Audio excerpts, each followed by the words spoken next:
6 जुलाई से शुरू गुप्त नवरात्रि, माता के आगमन की सवारी दे रही है डरावने संकेत। गुप्त नवरात्रि 2024 आषाढ़ के महीने में गुप्त नवरात्रि की शुरुआत हो रही है। इस बार गुप्त नवरात्रि में मां दुर्गा घोड़े पर सवार होकर आ रही हैं। इससे देश दुनिया में प्राकृतिक आपदा के संकेत हैं। साथ ही इस साल गुप्त नवरात्रि 9 नहीं, बल्कि 10 दिनों तक मनाई जाएगी। हिंदू धर्म में साल भर में कुल 4 नवरात्रि का पर्व आता है। हर साल आषाढ़ मास की शुक्ल पक्ष की प्रतिपदा तिथि से गुप्त नवरात्रि की शुरुआत होती है। इस साल आषाढ़ गुप्त नवरात्रि की शुरुआत 6 जुलाई से होगी। वहीं नवरात्रि का समापन 15 जुलाई 2024 को होगा।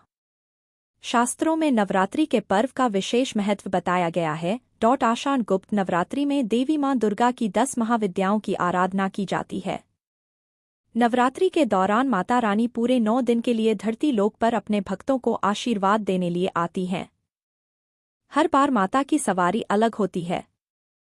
माता रानी किस वाहन पर सवार होकर आती हैं और जाती हैं, इसका प्रभाव धरती लोक पर जरूर पड़ता है। इस बार माता रानी आषाढ़ नवरात्रि में किस पर सवार होकर आ रही हैं?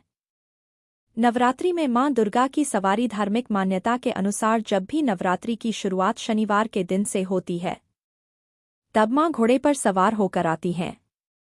इस साल आषाढ़ नवरात्रि में मां दुर्गा घोड़े पर सवार होकर आ रही हैं। माता रानी का घोड़े पर चढ़कर आना शास्त्रों के अनुसार अशुभ माना जाता है। ऐसा माना जाता है कि घोड़े पर आने से धरती लोक पर प्राकृतिक आपदा बढ़ने की संभावना बढ़ जाती है। आषाढ़ गुप्त नवरात्रि महत्व। हिंदू धर्म में गुप्त नवरात्रि का बहुत महत्व है।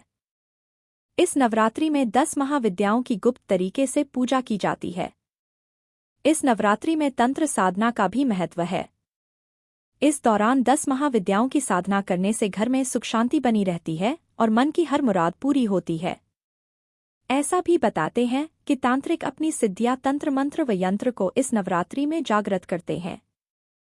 ऐसा भी कह सकते हैं कि इनकी शक्ति बढ़ाते हैं। भूल से भी ना करें यह काम। गुप्त नवरात्रि में मांस और मदिरा का बिल्कुल सेवन नहीं करना चाहिए। इस दौरान प्याज और लहसुन से भी दूरी बनाकर रखें। तामसिक भोजन जीवन में परेशानियां खड़ी करता है। गुप्त नवरात्रि में जब माता की आराधना कर रहे हैं तो किसी का भी दिल नहीं दुखाना चाहिए।